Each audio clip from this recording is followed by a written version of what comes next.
WWE had planned this main roster call-up for months. WWE also has planned for this summer a very special episode of NXT television. An injured AEW star is expected to return for AEW Collision, and there's a whole bunch of your fan questions. Hello and good morning. Welcome to the solo Sunday News. Myself, Andrew Pollard, here at What Culture Wrestling. Be sure to like, subscribe, turn notification bells on, share all of that generic good stuff that I have to spew out at the beginning of every video. But most importantly, have a great day, whether you're doing something, whether you're doing nothing. I hope it's going well for you.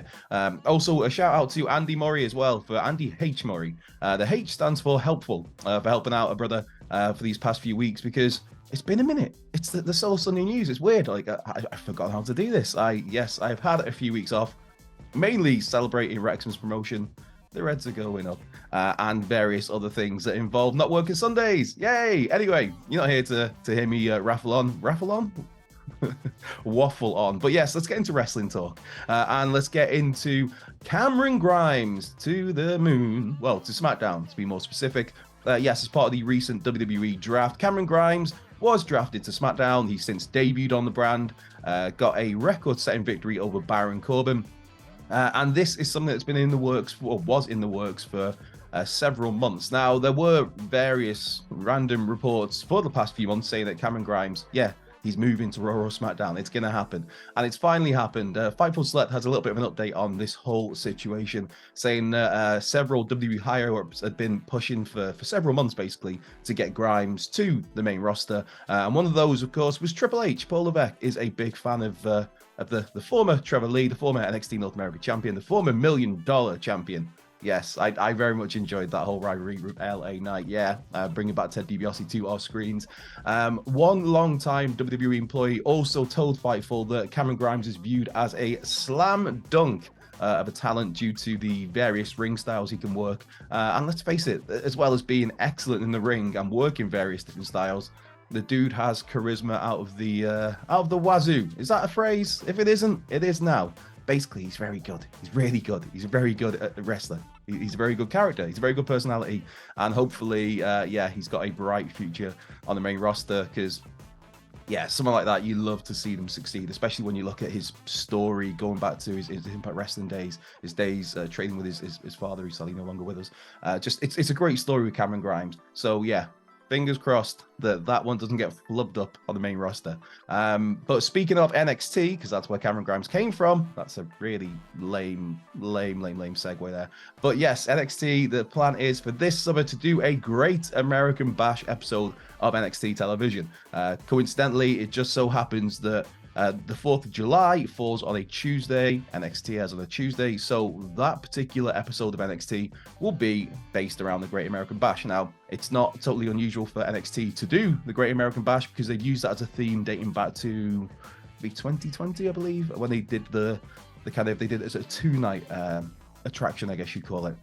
But the Great American Bash itself is something that's synonymous with Jim Crockett Promotions and WCW, going back to 1985. The very first one of those, you had Dusty Rhodes defeating Tully Blanchard in a steel cage match for the NWA World TV title, and you had Baby Doll as kind of became Dusty's valet after that, which then led to a babyface term for her. And then a couple of months after that, you have the formation of the Four Horsemen. So the point being, the Great American Bash is kind of a big deal. WWE itself adopted the Great American Bash in 2004, ran it as a pay-per-view through into 2009. Then I believe, was it an episode of SmackDown it brought it back for?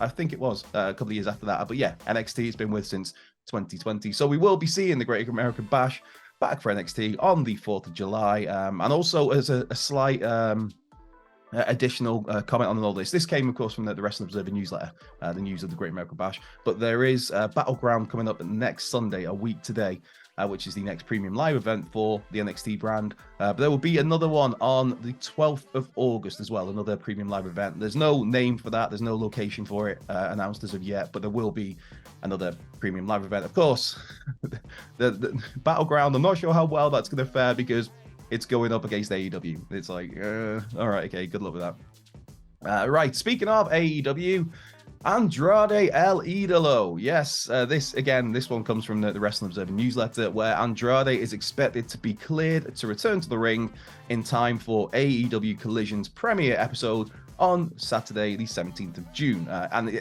it's also noted here by Dave Meltzer that if he's not cleared by the time of that premiere episode, he's expected to be back within a month of that. So Andrade's return to the ring is on the horizon, imminently on the horizon.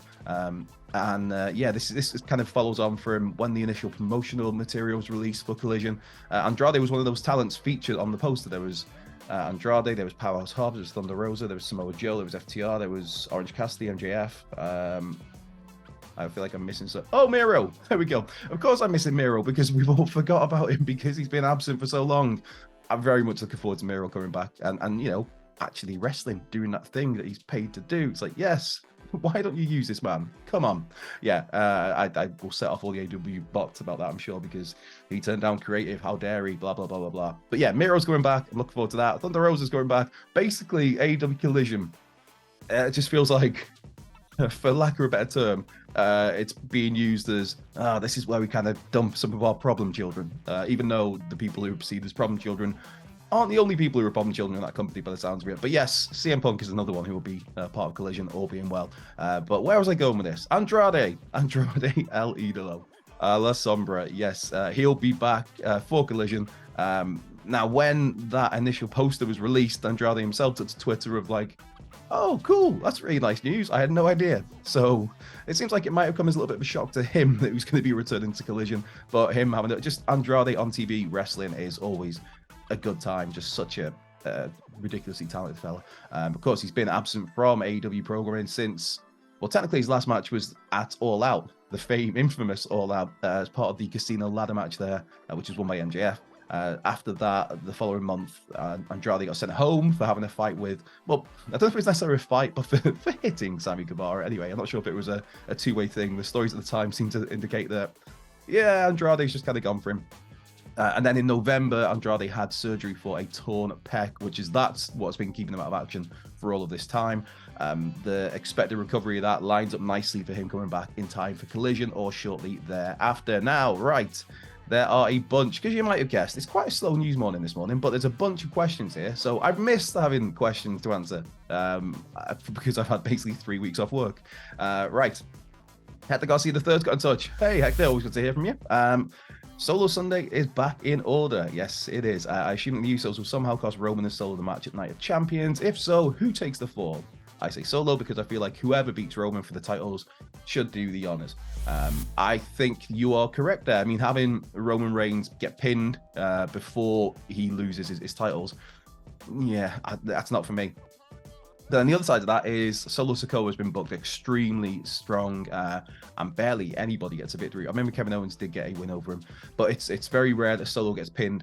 So I think that will be the case at Night of Champions, because you just, at the moment, in his God mode, until he drops those belts, you don't want anybody pinning Roman Reigns. You don't want that visual. Because, I mean, if Kevin Owens pins Roman Reigns, for example, at Night of Champions, then it's like, oh, right, okay, so KO can beat him. Whereas if nobody's done it until, in this instance, maybe Cody does it, then it's like, oh, that's kind of a big deal because nobody's done that. So yeah, I agree with you there.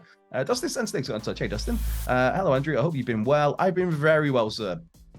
Been extremely well. Roman Reigns, Jedi or Sith? I remember months ago you mentioned that you're a Star Wars fan. I am a Star Wars fan. My birthday is even on Star Wars Day. I mean, obviously, I had no say in that, so cheers, Mum and Dad.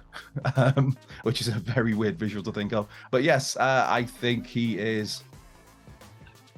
I'd go with Roman Reigns as a Sith, especially the more he's becoming kind of consumed by power. Lately, we saw him on SmackDown just a couple of days ago, where he was just losing his mind at the Usos. He had this thing with Solo, where I think Roman Reigns, it's that typical Sith move of just becoming corrupted with power. There we go.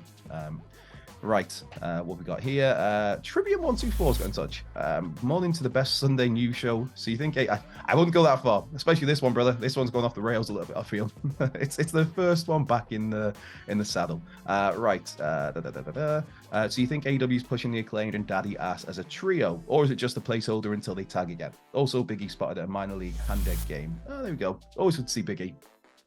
Yes, I don't see the Acclaimed and Billy Gunn being a featured constant trios act. I think it is just very much they they're a trio you can go to, and they're going to them right now because hey, it works. But I think the Acclaim, the focus will be long term. It's the Acclaimed as a duo with Daddy Ass there as their manager if needed. But yeah, I don't see this as a long term relationship in terms of the three of them tagging up constantly. I think the Acclaim are too good to be tied. I could take or leave trios myself, but the Acclaim are too good to be tangled up in the trios division, I think. And that's not a knock on the teams that are in the trios division, because House of Black are a hell of a team. But I just think the Acclaimed, pair them up with FTR again. That'd be fine by me. Sean Davis got in touch. Hey, Sean, with so many factions around today, which historical faction do you think were criminally wasted given the concept and talent involved? I did think the Old Americans, but they were a bit of a recut of the 1997 Heart Foundation, so not unique. The answer is probably the Alliance. The Alliance, the Alliance was wasted, but there's also like that kind of caveat of the talent that were available to them at the time, but then the other argument to that is, if you didn't want to pay the cost it'd take to get a Kevin Nash, a Hogan, whatever, out of their contracts, a Scott Steiner, a Goldberg, then why bother going with the Invasion and then subsequently the Alliance in the first place if you know you haven't got the star power?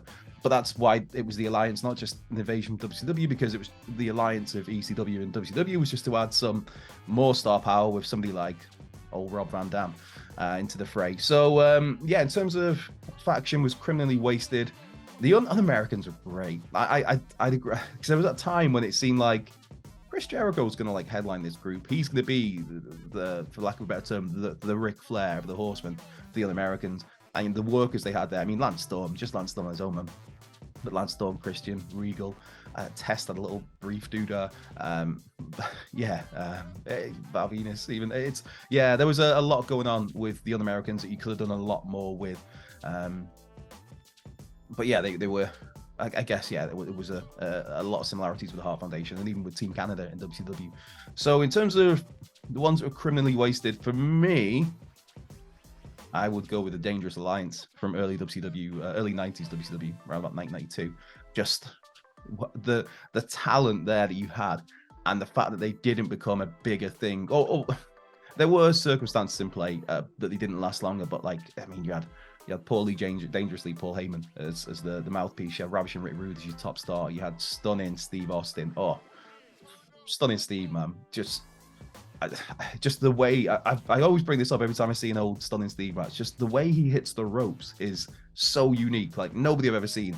And Austin, I mean, it's something that Austin kept throughout his career, but back then, there's just like a snap, a crispness and aggression. The way you had Larry Zbyszko, you had Arn Anderson, you had beautiful Bobby Eaton, you had Medusa. It just, the Dangerous Alliance, man, that should have gone for a lot longer than it did. So I'm going to go with that. Antonio's got in touch. Roman Reigns and Brock Lesnar not going for the updated big gold makes it look even more weaker. Two of their biggest stars just don't care about this belt, but if it was Roman Reigns' one, Brock Lesnar would try to go for them. Yes and no.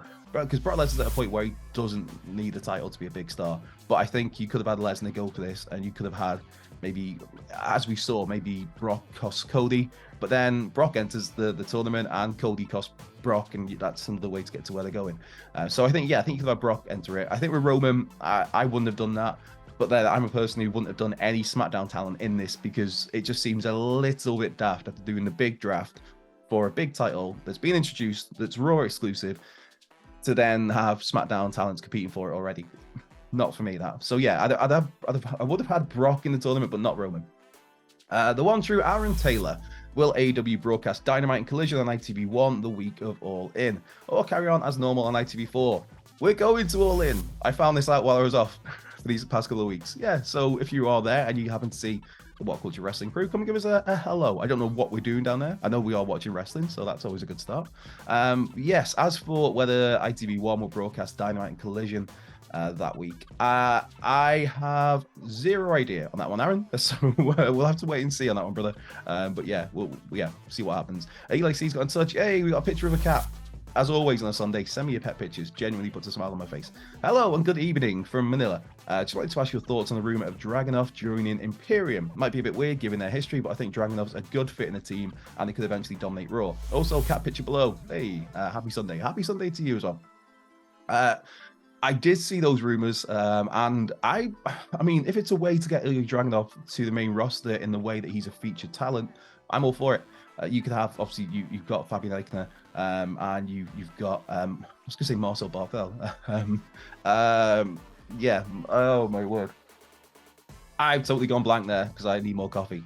Axel Dieter Jr. Oh, yeah. Anyway, I think Dragunov could fit in nicely as just that singles talent. I think he's a really good fit there, where he's like the star on the rise. Obviously, Gunther is the guy, but like you touched on there, there's a massive history there going back to WXW, obviously going NXT UK, and main NXT, where there's been battles between Dragunov and Imperium. There's been teasers of Dragunov joining Imperium at times.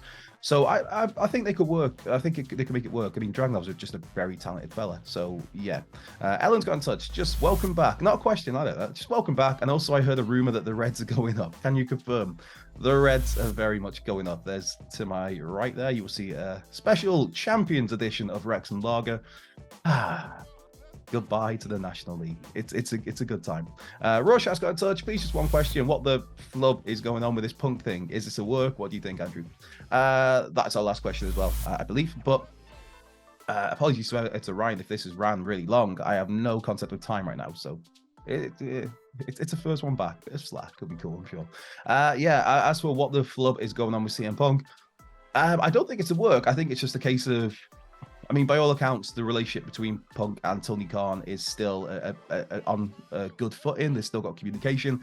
It's just the issue seems to be that Ace Steel coming back into the fold. Punk was under the belief that it will be working as an on-site agent for Collision, whereas Tony wants Ace Steel to work as an agent or creative, but from home, basically work remotely.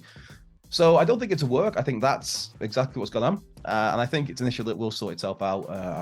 I'm under the belief that they're looking, AEW, that is, brother, are looking to announce the United Center next Wednesday for the debut episode of June 17th of AEW Collision. So I'd imagine things will get sorted out these next few days. If not, it'll get sorted out in time before Collision. So yeah, I don't think there's anything too seriously on that one, but yes, that is it. That brought an end to the return of the Souls on the News and myself. Again, thank you so much for Andy H. Murray for helping out with the Souls on the News in my absence. Thanks for you for tuning in. Be sure to like, subscribe, share, comment, turn notification bells on. Give us a follow on Twitter at WhatCultureWE. Follow myself if you really want at Culture Left Peg on the Twitter. But yeah, most importantly, just have a great day, whether you're doing something, whether you're doing nothing. I hope it goes well for you, and if things aren't going so well, I hope they turn around soon. But yeah, I'm Andrew Ballard, and I'll catch you down the line.